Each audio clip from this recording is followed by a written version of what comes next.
சென்னை தியாகராய நகரில் உள்ள அலுவலகத்தில் தென்னிந்திய நடிகர் சங்கத்தின் செயற்குழு கூட்டம் நடைபெற்றது. இதில் நடிகர் சங்க தலைவர் நாசர், துணைத் தலைவர் பூச்சி முருகன், பொருளாளர் கார்த்தி உள்ளிட்டோர் நேரிலும், பொதுச் செயலாளர் விஷால், துணைத் தலைவர் கருணாஸ் ஆகியோர் காணொலி வாயிலாகவும் கலந்து கொண்டனர்.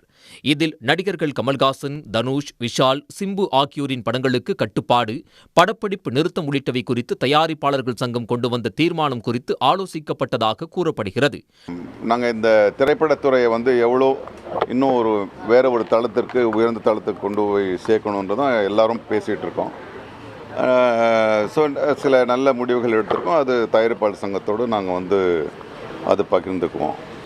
ப்ரொடியூசர் சங்கத்திலேருந்து முரளி தலைவர் கடிதம் அனுப்பிச்சிட்டார் எங்களுக்கு. நம்ம பேச்சுவார்த்தை மூலியமாக எதாக இருந்தாலும் பேசி தீர்த்து கொள்ளலாம் அப்படின்னு எங்களுக்கு கடிதம் அனுப்பிச்சிட்டாரு. எங்களுக்குள்ள நட்புணர்வோடு இருக்கோம். நாங்கள் எந்த பிரச்சனையும் எங்களுக்குள்ளே இல்லை. நாங்கள் பேச்சுவார்த்தை மூலம் தேய்க்கிறது இது ஒன்று சகஜ ரொட்டீனான உள்ளதான்.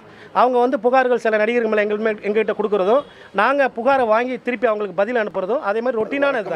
நடிகர்களின் சம்பளம் தொடர்பான விவகாரம் தொடர்பாகவும் தயாரிப்பாளர்கள் சங்கத்துடன் பேச்சுவார்த்தை மூலம் தீர்வு காணப்படும் என குறிப்பிட்டனர்.